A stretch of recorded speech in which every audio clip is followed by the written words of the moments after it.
Een hele goede avond. Ik vertel u helemaal niks nieuws dat het exact 40 jaar geleden is dat de laatste Nederlander de Tour de France won.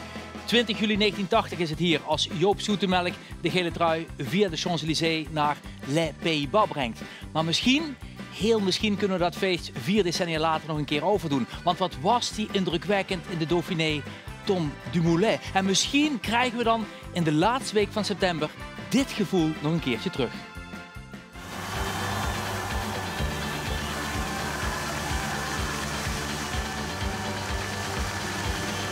Zeg maar even, hoe voelt dit?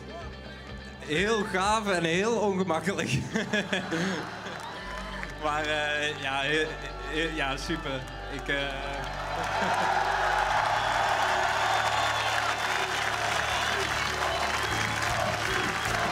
Kippenvel inderdaad, maar hoe staat het er nu voor met Dumoulin? En wat betekent het afhaken van Steven Kruijswijk voor deze Tour? We praten erover met wielerkenners Gert Jacobs, onze vaste tafelgast bij Tour de Limbourg, en met Ramon Kerkos, net vers terug uit de Dauphiné. En we presenteren vandaag alle etappeplaatsen, alle wielergemeenten voor onze nieuwe Ronde van Limburg. Want vanaf 29 augustus, volgende week zaterdag, starten we weer met Tour de Limbourg. Vol op het gas, laat alles maar los, laat alle klokken maar luiden. Dan is hij weg, dan is het echt, kijk nou dat doet hij gewoon. Over de heuvels, dwars door het bos, zo doen we daar in het zuiden. Door blijven rijden, de zon op de knieën, uur heeft vandaag kampioen. Zo doen we daar in het zuiden, zuiden. Door blijven rijden, de zon op de knieën, uur heeft vandaag kampioen.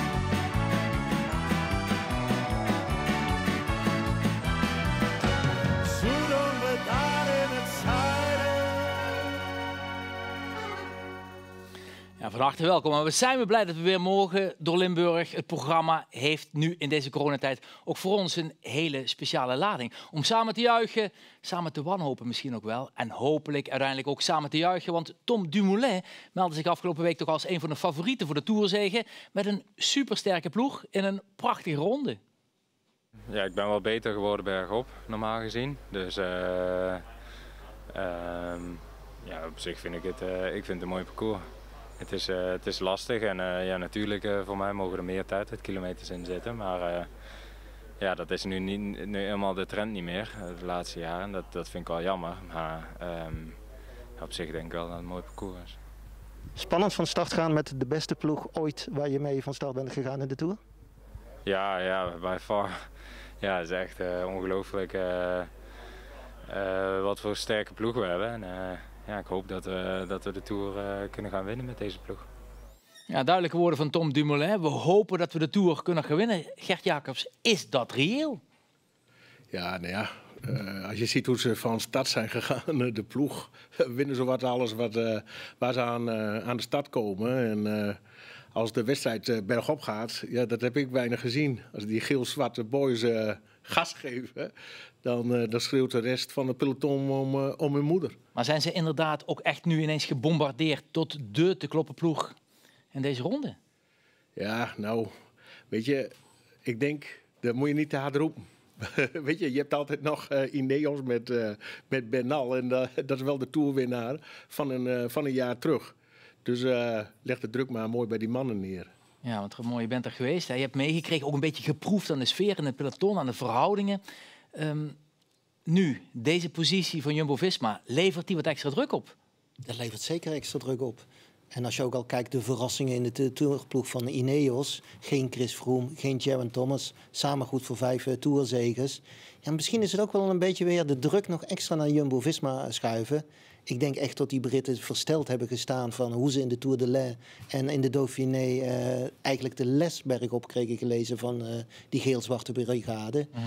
Dus wat dat betreft is het ook vooral bij Jumbo-Visma nu waken dat ze niet te veel die hoofdrol gaan opeisen. Niet dat ze straks in de eerste 1,5 week zoveel op koppel hebben gereden tot ze eigenlijk al een beetje aan het einde van het Latijn zijn als de zware Alpenritten er gaan komen. Dus ik zou vooral ook die druk verschuiven. En ja, hoe je het draait of keert, Ineos komt toch met Egan Bernal, de winnaar van vorig jaar. Met Carapaz, de winnaar van de Giro d'Italia. En het is een ploeg die de ervaring heeft om van de afgelopen 8 jaar 7 keer de Tour te winnen. En die ervaring heeft Jumbo-Visma nog niet. Dus ik zou zeggen, blijf lekker de underdog. Ja, we zullen eens even kijken hoe dat gaat. Want Jumbo-Visma moet het dan in ieder geval wel doen zonder Steven Kruijswijk. Dat hoorden we gisteren. Zijn val heeft een dusdanige schouderblessure opgeleverd dat het hem niet lukt om te starten in Nice komende week. Nou goed, als je met 65 per uur uit de Nice eigenlijk onderuit gaat en een flink stuk over het asfalt gaat, dan weet je wel dat het niet goed is. En in eerste instantie sta je op en je probeert een beetje te kijken. Alleen ik voelde gelijk dat mijn arm uit de kom was. Want mijn arm hing eigenlijk gewoon los aan mijn lichaam. Onderin mijn oksel zowat. Dus dat was best wel schrikken. En toen ben ik in de kant gaan zitten en heb ik gewacht op de rondearts. Ja, en toen bleek wel dat er ook heel veel schaafwonden waren. Maar het belangrijkste was de pijn aan de arm. Dat gaat niet binnen een week gedaan zijn om fit aan de start te zijn van de Tour. Want ik kan nu gewoon niet normaal mijn stuur vasthouden. Dus dat was eigenlijk geen optie. Ja, dat was dus Steven Kruijswijk. Doet niet mee, Remon Kerkhoffs. Is dat nu gunstig voor Tom Dumoulin of minder gunstig? Want hij was sterk, maar we hebben een kopman minder. Nee, de afwezigheid van Steven Kruijswijk is gewoon een grote aderlating. Vorig jaar de nummer 3 in de Tour de France. Ik had echt het gevoel, en juist daardoor is misschien die coronatijd ook goed geweest. Ze hebben een maand lang met die hele tourplag in Tignes gezeten, boven op zo'n berg. Er is ontzettend veel gesproken over de rolverdeling, over scenario's, wie moet wat doen en als we in welke situatie staan. Volgens mij klopte het echt allemaal. En Primož Roglič is de man die echt een paar streepjes voor heeft op zowel Kruijswijk als Dumoulin. Dus die rolverdeling was duidelijk. Ja, en we zagen die regel in de Tour de l'Ain en ook in die eerste ritten van de Dauphiné. Als Kruijswijk op kopberg op gaat rijden, ja, dan gebeurt er wel wat. Ja, maar je hebt dan wel 3 beschermde mannen. Hè? Dat zou het geval zijn geweest met Kruijswijk. Ineos kiest misschien nu ook niet voor Froome, voor Thomas, met de gedachte van ja, dan hebben we in ieder geval duidelijk 1 kopman. Dan weet iedereen waarvoor ze werken. Dat was natuurlijk wel moeilijker bij Jumbo. Nee, maar in de tweede week van de Tour weet je echt wel wie de kopman is. Dat komt vanzelf naar voren. En je ziet nu, hè, we hebben het maandenlang gehad over de strijd tussen de 3 kopmannen van Ineos en de 3 kopmannen van Jumbo-Visma. Nou, 3 van de personen die wij in het vizier hadden, die gaan niet van start. Zo kan het dadelijk na 10 dagen in de Tour kan ook wel alles anders zijn. Ja, maar je hebt natuurlijk wel in deze Tour, je weet niet wat er gebeurt, maar dat bleek wel in de Dauphiné. Er kan iemand uitvallen door een valpartij of misschien wel een positieve coronatest. Dus je moet die mannen, die kopmannen, ook Dumoulin, die moet je eigenlijk kort houden in het klassement. Dat je niet zorgt dat bij het uitvallen van de kopman, dat je ineens van de kaart bent. Dat is absoluut, maar dat was ook altijd al een voorwaarde. Het enige verschil wat ik misschien wel nu een beetje positief vond, als ik naar de Dauphiné kijk, dan vond ik de ploeg een beetje in onbalans. Qua klimwerk waren ze ongelooflijk sterk. Sepp Kuss steeg boven zichzelf uit. George Berndt steeg boven zichzelf uit. Die wint nog Piemont en die worden nog tweede van de Ronde van de Lombardije in de tussentijd. Wout van Aert, die gaat gewoon ook tot de laatste call tegenwoordig mee. Wat die kan, dat is echt ongelooflijk. En als ik dan ging kijken naar het vlakke, ja, dan vroeg ik me af, wie moet die drinkflessen gaan halen? Tony Martin, de 4-voudige wereldkampioen tijdrijden. Moet die het dan gaan doen? Moet Robert Geesink het gaan doen? Moet Wout van Aert gaan doen?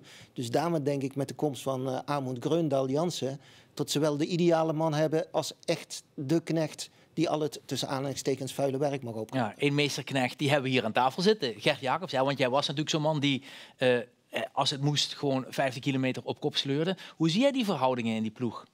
Ja, nu beter als met Kruijswijk erbij. Ik vind Kruijswijk, ja, die acteert ook altijd als een echte kopman.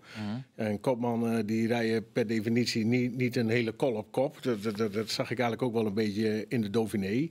Ja, en nu met die Amund erbij, Grøndal, dan dat is perfect. Ik heb in de Tour van 90 met Breukink gereden. Nou kon ik helemaal niet bergop fietsen. Maar ik zorgde er wel voor dat Erik uit de problemen bleef in vlakke etappes. En ik denk dat die kopmannen, Roglič en ook Tom, ja, die mannen ben je in de eerste etappes wel nodig. Want dat wordt natuurlijk oorlog in de eerste etappes in zo'n Tour de France. En je moet wel zorgen, die mannen zijn steengoed bergop. Maar je moet wel zorgen dat je de eerste etappes uit de problemen blijft. En daar hebben ze nu wel de mensen voor in deze nieuwe setting. Ja, het is een geweldige ploeg. Wie zegt net ook al, joh, Wout van Aert, weet je, hij kan mee tot de laatste komen op het vlakke. Ja, maak je hem natuurlijk ook niks wijs. Geweldige stuurmanskunstenaar. Ja, in balans is die ploeg zeer zeker en die gaan hele mooie dingen doen. Ja. We gaan het toevolgen natuurlijk vanuit 21 Limburgse gemeentes. Dat doen we dadelijk met Tour de Limbourg. Op welke gemeente verheug je nu het meest? Waar kijk je nu met de meeste plezier op terug? Van de afgelopen jaren? Eigenlijk, ik heb niet echt zo'n... Even eerlijk zijn. Nou, Meersen. Ja? Altijd mooi op dat pleintje met een kerkje op de achtergrond. Die mooie basiliek. We hebben ook al ergens gestaan toen boven in Epe met koeien in de wei. En nu zie ik foto's voorbij komen met schapen. Ja, die hebben we ook dit jaar. We kunnen eens even gaan kijken, want vanaf volgende week zaterdag gaat het weer gebeuren. 21 etappes lang. In Frankrijk starten we in Nice. Dat doen we in Limburg anders. Dit zijn de etappeplaatsen van onze Tour de Limbourg. Tour de Limbourg. Waar het wielercircus start in het Zuid-Franse Nice. Daar is onze eigen Grand Départ gepland in Heerlen. In de Zuid-Europese sferen van het Maankwartier hopen we dat ook de renovatie van de Nederlandse Tourdroom weer vorm krijgt. Het is exact 40 jaar geleden dat Joop Zoetemelk als laatste Nederlander de Tour de France won. Zoetemelk is net als Jan Jansen overigens een van de gasten de komende maand. Na Heerlen trekt onze karavaan door naar Roermond, waar we op het prachtige Münsterplein de eerste vroege bergetappe gaan beleven. En zoals de heilige Christoffel het grote gewicht over de rivier tilde, zo gaat Tom Dumoulin misschien wel over de eerste beklimmingen. Zo lang hebben we elkaar moeten missen in de coronatijd, maar we kunnen weer bij elkaar op visite. En dat doen we op maandag 31 augustus in Stein. In de gemeente waar onlangs nog een prachtig wielermonument werd onthuld voor de grote wielrenners uit met name Elslo. En net zoals we de A van Stein nog kennen als wielerronde, zo staat Simpelveld op de kaart met de Bergomloop. Een koers speciaal voor junioren en beloften. Mooi dat daarin wordt geïnvesteerd in de poort van het Heuvelland. We zijn in Simpelveld op dinsdag 1 september als de Tour finisht in Orchières. Een plek waar Steven Rooks 30 jaar geleden de tijdrit won. Met Tour de Limbourg trekken we dan verder naar Nederweert. De plek waar eerder dit jaar een Engelse soldaat voor het eerst het graf van zijn vader bezocht, die 75 jaar geleden sneuvelde bij de bevrijding van Limburg. Die relativering past ook op deze dagen. Niet alles draait om het wielrennen, maar wel veel. Vraag het maar aan de Tour- en Wielerclub in Nederweert, waar we op 2 september te gast zijn. Wielerstad Gennep had de pech dit jaar dat de Ladies Tour helaas niet doorgaat. Hoe perfect de omgeving is om te fietsen, laten we daarom goed zien in de uitzending van Tour de Limbourg. Deelnemers van Limburgs Mooiste, die weten dat al. Zij kunnen inschakelen op 3 september. Op 4 september zijn we in Sittard-Geleen, dat zich langzaam ontpopt tot de wielerhoofdstad van Limburg. De start van het WK in 2012 was al in de westelijke mijnstreek. De Eneco Tour is vaste gast, de Ladies Tour en ook Tour de Limbourg komt weer langs. Want ook de breedte sport van het wielrennen wortelt in Sittard-Geleen, zoals in het Tom Dumoulin Bikepark. Op 5 september zijn we dan in Vaals, op de dag dat er ook weer voor het eerst een grote toertocht van amateurfietsers in Limburg op het programma staat. Die routes die leiden onder andere door Vaals en we doen er uitgebreid verslag van in Tour de Limbourg. Vlak voor de eerste rustdag trekken we dan nog een keer alles uit de kast in Venray. De trotse gemeente waar de laatste Nederlandse gele truidrager werd geboren. Inderdaad, Mike Teunissen uit IJsselstein. Met Wout Poels en Peter Winnen zou het RIVM eens moeten kijken wat daar in de regio Venray in de lucht hangt. Geen betere plek om de eerste rustdag door te brengen dan in Landgraaf. Zo vaak het toneel van het Nederlands kampioenschap wielrennen of etappes in de Eneco Tour. Maar ook thuisbasis van de fusieclub TWC Maaslandster. Met onder meer een prachtige BMX-baan. We hopen dan langzaam op Tom Dumoulin in de gele trui.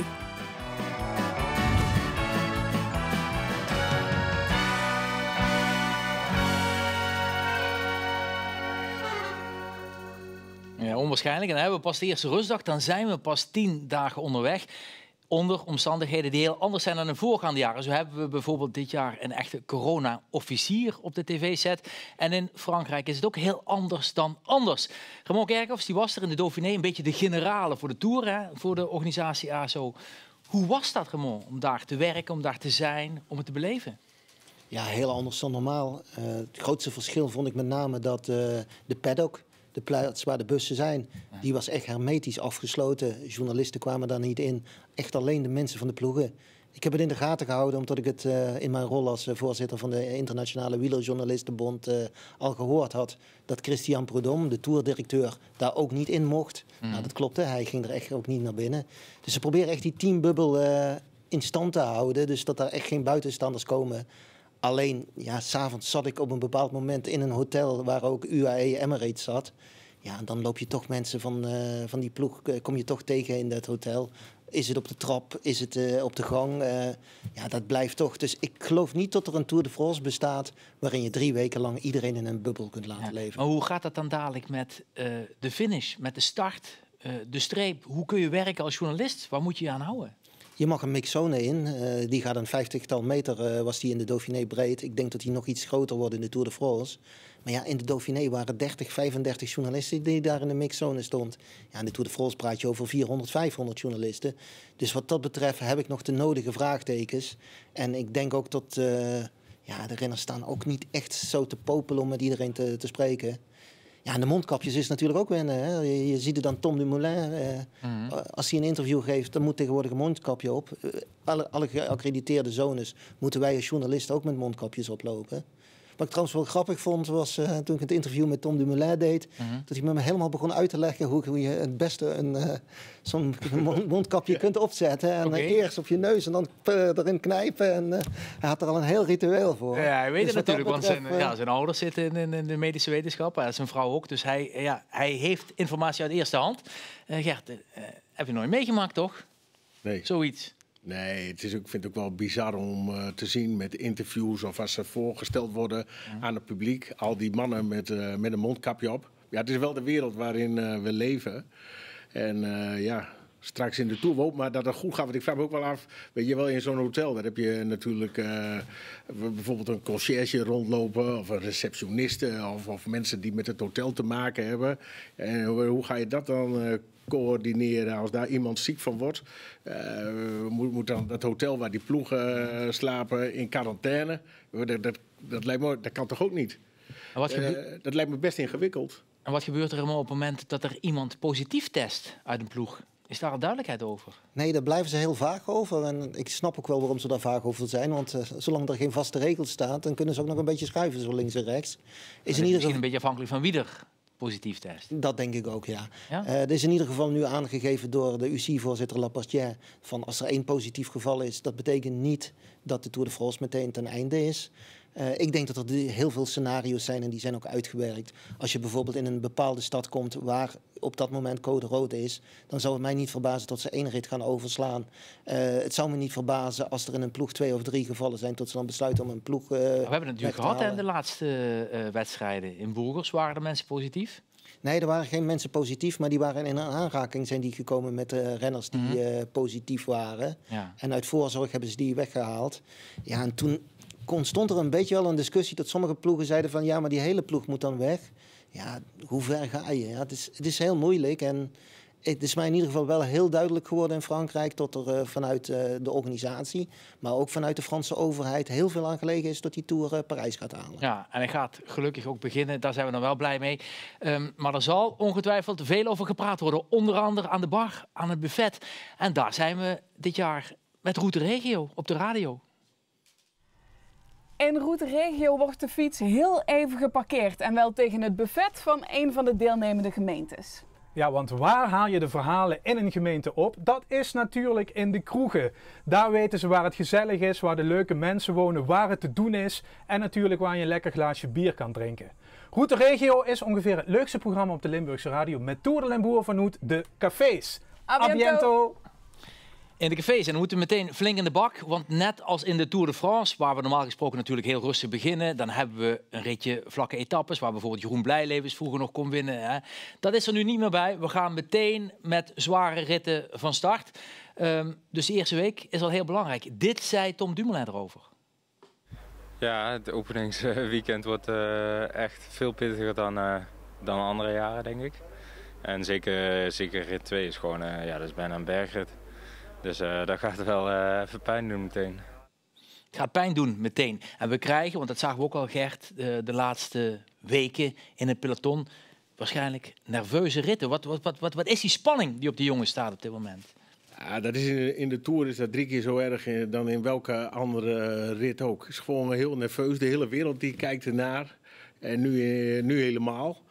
Ja, je moet daar de hele dag van voren zitten. Dat is vechten voor iedere meter. Aan de andere kant is misschien voor Tom Dumoulin en voor de Jumbo-Visma en voor de bergrenners helemaal niet zo onvoordelig dat het gelijk al heel lastig is. Weet je, want als het heel lastig is, kun je gelijk het kaf van het koren al scheiden. En dan heb je een hoop van die cowboys. Die ken je alle, die zijn er gelost uit het peloton. En de analyse van de ongelukken die we de laatste week in het peloton hebben gezien, was onder andere een van de mogelijke redenen van ja, er is niet zoveel te winnen. Het moet nu gebeuren. En daarom vliegen die renners er allemaal in. Dus die willen met 50 van voren zitten. Is dat ook een gevaar in de Tour?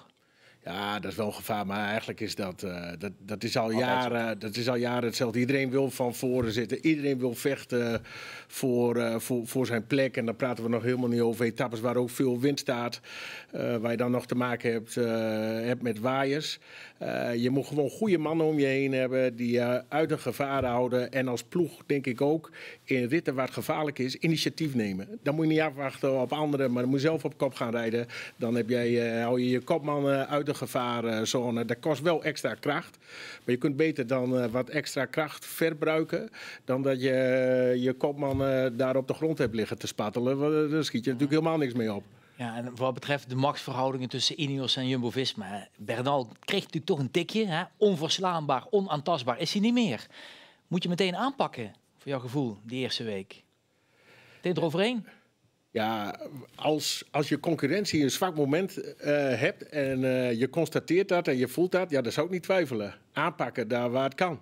Je hoeft niet na te denken over de derde week. Dat doen we natuurlijk allemaal wel. Maar als Bernal een slechte dag heeft, dan zou ik het wel weten. Dan is de gaskraan open en dan ben je maar kwijt. Maar als ik Ramon goed beluister, dan zei jij van ja, maar dan moet je dan die koers dragen 3 weken lang. Misschien veel te veel, veel te lang. Nee, maar ja, we hebben nu over Bernal. We hebben vorig jaar duidelijk gezien dat Bernal in de laatste 2 bergritten, toen kwam hij echt naar voren. Over de Galibier en over de Iseran maakte hij echt het verschil. Het grote geluk is nu dit jaar dat we eigenlijk niet zoveel bergen boven de 2000 meter hebben. Normaal komen de Colombianen daar veel sterker voor de dag. Ja, ik zou toch proberen niet al te snel die gele trui in de ploeg te krijgen. Want ik vind, als ik echt het parcours heel goed heb bestudeerd, vind ik dit een ongekend zware Tour de France. Er zijn er niet zoveel bergen boven de 2000 meter, maar er gebeurt elke dag wel iets. En allemaal van die gemene aankomsten zitten ertussen. Een beetje richting Alaphilippe, een beetje richting Pinot. Franse chauvinisme van de organisatie om de Fransmannen naar voren te krijgen. Maar het gaat een hele nerveuze, rare Tour de France worden, die volgens mij heel moeilijk te controleren is. En dan kun je beter een beetje in het tweede gedeelte pas komen. We nemen het mee en we kijken wat we ermee kunnen in de volgende etappes die we door Limburg maken in Tour de Limbourg. Hier is het tweede rondje. Tour de Limbourg. Na de rustdag beginnen we weer in Beekdalen, waar we vorig jaar te gast waren in de prachtige Schinvelderhoeve.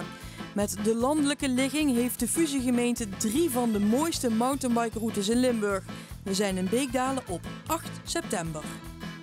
Op woensdag 9 september gaan we naar Kerkrade, de plek waar dit decennium Nicky Terpstra nog Nederlands kampioen werd en Johnny Hogeland. Kerkrade was ook de laatste keer dat het NK in Limburg was. Sommige organisatoren zouden het kampioenschap graag terugbrengen naar de provincie.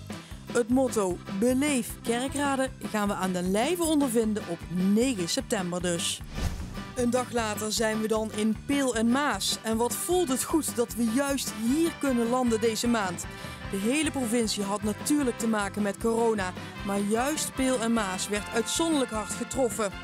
Heel Limburg leefde mee. Fijn om juist nu weer samen de gezelligheid op te zoeken in de sport. Op 10 september gaan we langs in de wielergemeente van Sabrina Stultjens. Op 11 september zijn we in Meersen, de wielergemeente die vooral furoren kreeg door de Amstel Gold Race die hier in de beginjaren altijd finishte. Maar Meersen legt zich de laatste jaren vooral toe op een wielertoerisme in een aanzienlijk lagere versnelling. Om te genieten van de omgeving en dat gaan we zeker doen met Tour de Limbourg in Ulestraten. De Ronde van Frankrijk zit dan in Clermont-Ferrand, ooit het strijdtoneel van Jan Nolte en Fausto Coppi. De Tour de Limbourg doet Leudal aan, de gemeente met de veilige wieleromgeving die op het Maasveld gaat komen. De gemeente ook van de Kernenomloop. We zijn er op zaterdag 12 september. En als we dan in IJs de Margaten zijn, dan zitten we ook aan het einde van de tweede Tourweek en hopen we toch echt op de gele trui voor Dumoulin. Alleen al omdat het trainingsrondje van Tom vanuit Cannes altijd via IJs de Margaten loopt, ook in coronatijd. De gemeente met een prachtige gravelwielertocht die dit jaar in het teken staat van 75 jaar bevrijding. En als de Limburgse jeugd na 2 weken geïnspireerd is door Wout Poels, door Tom Dumoulin en misschien wel Mike Teunissen, dan kunnen ze hun hart ophalen op Megaland in Landgraaf. Ideale plek om te trainen, ideale gemeente om op energie te tanken voor de laatste Tourweek. Ja, Gert Jacobs in Noorbeek zitten we in de wijngaard. Heerlijk, hè? Dat is altijd goed. Ja, net Frankrijk. Ja. Maar daar gaan we het dadelijk over hebben. Eerst nog even over, Dumoulin hebben we nu gehad met Jumbo-Visma. Wout Poels, wat gaat hij doen? Ja, Wout. Hij zegt altijd zelf, waar is Wout? Dat vraag ik nu aan jou. Ja, waar is Wout? Ja, Wout die moet nog wel wat uit zijn hoge hoed toveren. Ja, Wout is natuurlijk... ik heb hem nog niet zo heel veel gezien. En wat dat dadelijk in de Tour gaat worden, dat is wel even afwachten. Zullen we het hem eens even vragen?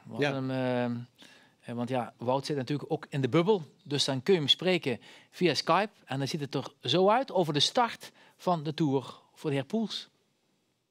Ik heb nog nooit een rit in de Tour gewonnen, dus dat staat nog wel heel hoog op mijn verlanglijstje. Dat zou heel mooi zijn als we het dit jaar kunnen afvinken.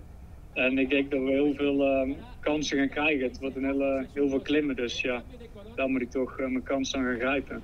En je kent het gebied, hè, daar? Zeker voor de eerste dagen? Ja, de eerste dagen wel. En ik heb ook heel veel ritten nog verkend met de ploeg na de lockdown.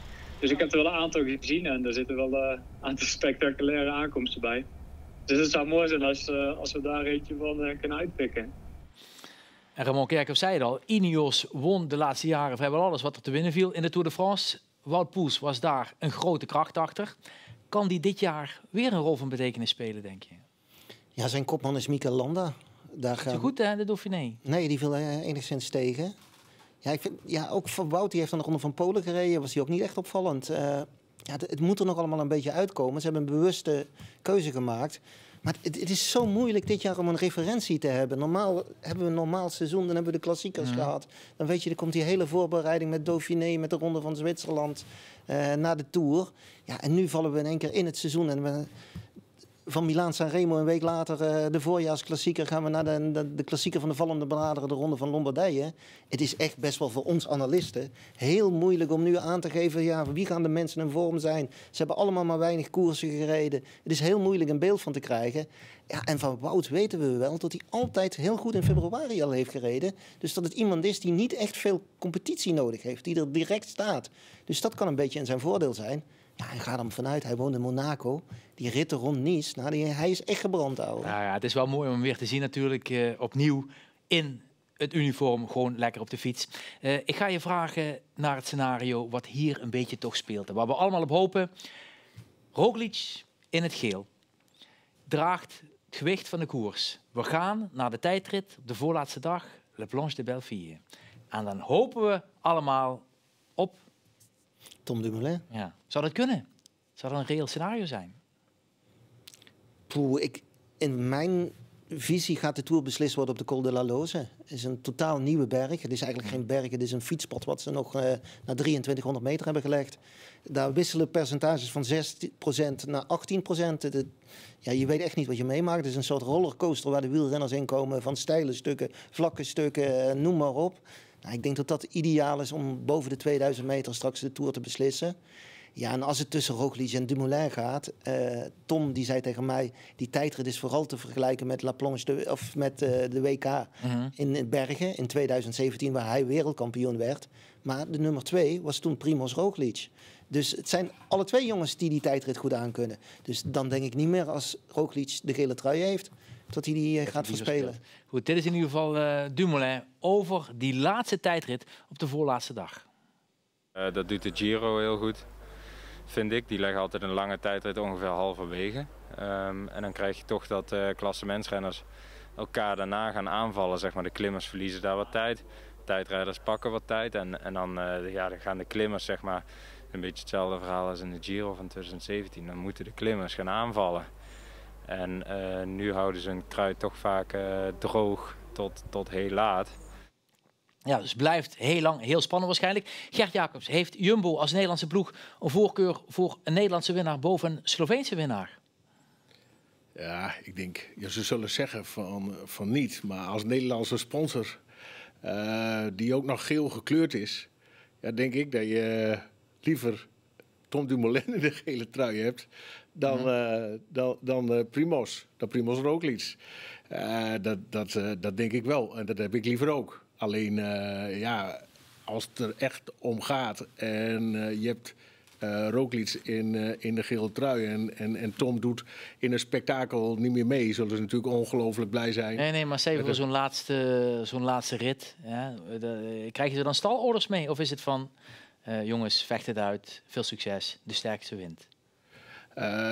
Goed, wat je nu hebt is dat je op die voorlaatste dag, daar heb je het net al over gesproken, een tijdrit hebt van 36 kilometer die ook nog vreselijk steil is. En ik denk, als die twee mannen heel dicht bij elkaar staan, dan moeten ze daar maar laten zien wie de sterkste dan is. En laat de uitslag dan maar zo zijn, net als in het WK in Bergen.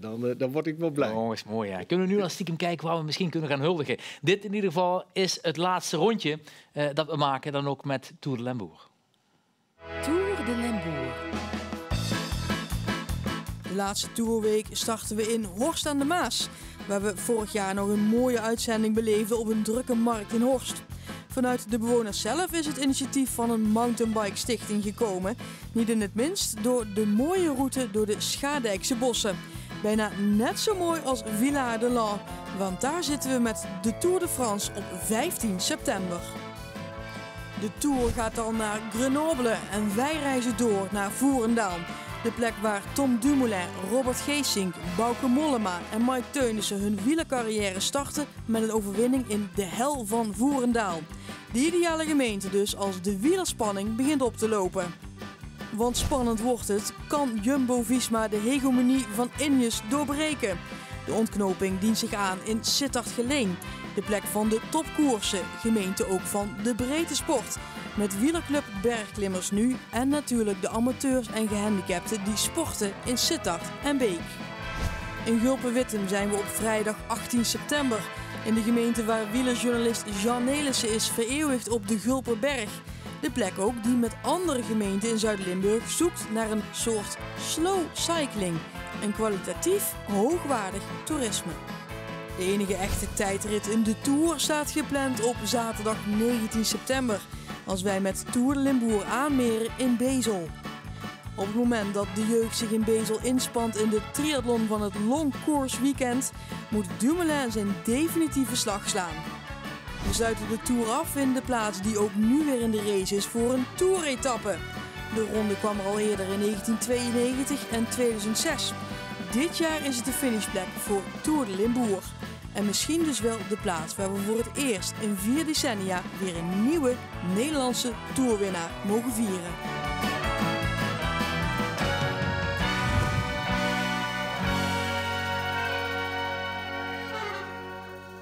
En dan zit de Tour er inderdaad op en ook Tour de Limbourg. En als u denkt, wat is er met Remo Kerkhoffs gebeurd? Joost van Akker is aangeschoven, gedeputeerde voor toerisme en sport. Heel fijn dat u er bent.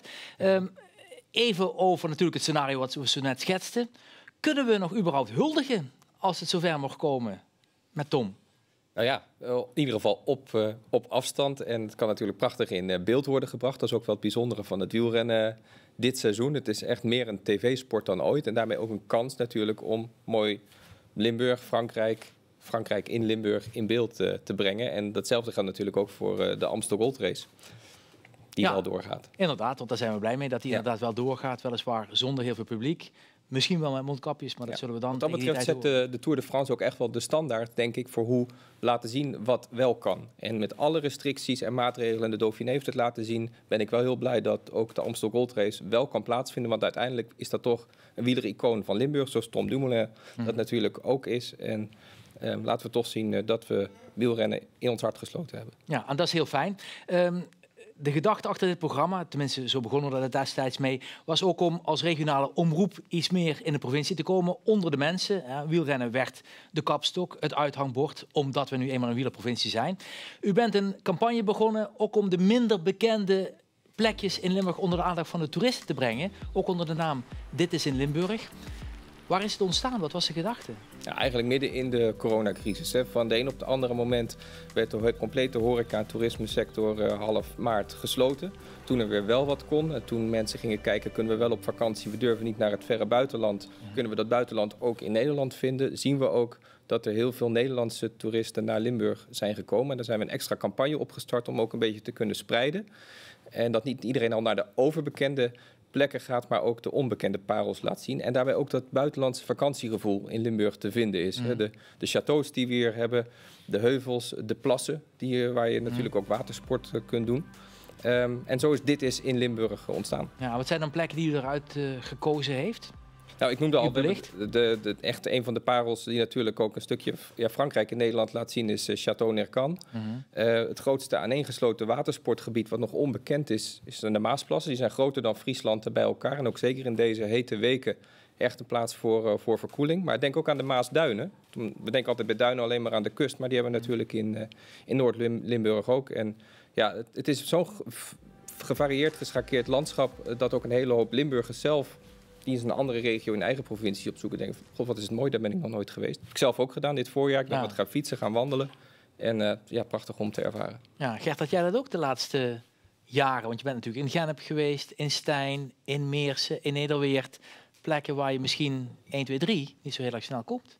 Nee, want ja, als je afreist, je komt uit het noorden of uit het westen van het land, dan ga je altijd dan rij je naar Valkenburg, hou je de fiets eraf en dan rij je de Koubergen naar boven. Maar wat u net al zegt, ja, de Maasplassen, Limburg. Lekker wijntje en Veilen, heerlijk joh. Een fantastische provincie. Je kunt je natuurlijk hier wel fantastisch vermaken. En dat is ook goed dat je dat zegt, weet je. Dat zelfs Limburgers hier helemaal uit het zuiden eigenlijk helemaal niet weten hoe mooi Noord-Limburg is.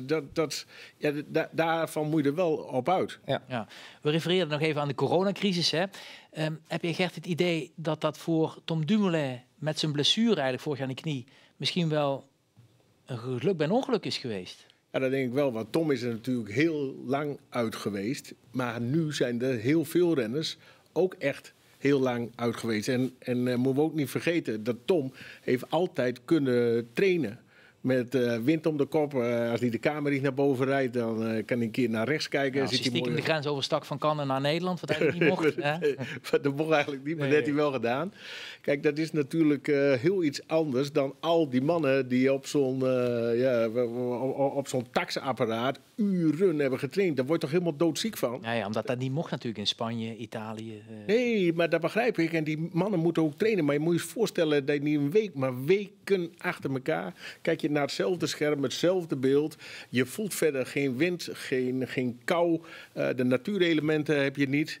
Ja, daar raak je helemaal, volgens mij word je daar zwaar depressief van. En dat heeft Tom Dumoulin allemaal niet gehad. En dat gaat hem ook helpen, deze Tour de France. Ja, meneer Van Akker, als gedeputeerde moet u ook aanspreken, dat u bent natuurlijk zelf ook heel sportief, dat juist zo'n Dumoulin na zo'n blessure, omdat we ook natuurlijk graag de sport en het wielrennen zien als een inspiratie, juist in deze tijd, dat hij zo ver komt. Ja, gelukkig wel. Hebben we ook kunnen zien in de Dauphiné. Hij is kunnen blijven doortrainen. Gelukkig hebben we niet meer die malle hekjes bij de grens. Ook waar je als fietser natuurlijk last van hebt toen de grenzen dicht waren. Ja. En ook hij ook als ambassadeur van het Limburgs wielrennen laat zien hoe mooi je in onze omgeving kunt trainen. En wat dat betreft denk ik ook dat het heel belangrijk is dat in de komende maanden, waarin nog 30% van de Nederlanders die nog op vakantie wil gaan, gaat in september, oktober op vakantie, dat we ook met een programma als dit laten zien hoe mooi Limburg als wielerprovincie is. En is er dus ook voor de toerisme- en horecasector echt wat te winnen. Ja. Heeft u er zicht op wat het tot nog toe heeft opgeleverd? We hebben in ieder geval gezien dat de afgelopen maanden het Limburg gestegen is in de ranglijstjes van Nederlandse provincies waar mensen naartoe gaan. Dus mensen gaan veel naar Limburg toe, ook wel natuurlijk naar de kustprovincies en het noorden van het land. En we zien dat mensen last minute beslissen. Dus en ook het aantal Nederlanders dat in eigen land op vakantie wil gaan is toegenomen ten opzichte van juni. Mm-hmm. Dus ook dat vakantiegevoel wat natuurlijk de Tour met zich meebrengt, kunnen we zo ook in Limburg thuis laten voelen. Oké. We hadden het al even over de huldiging. Hè?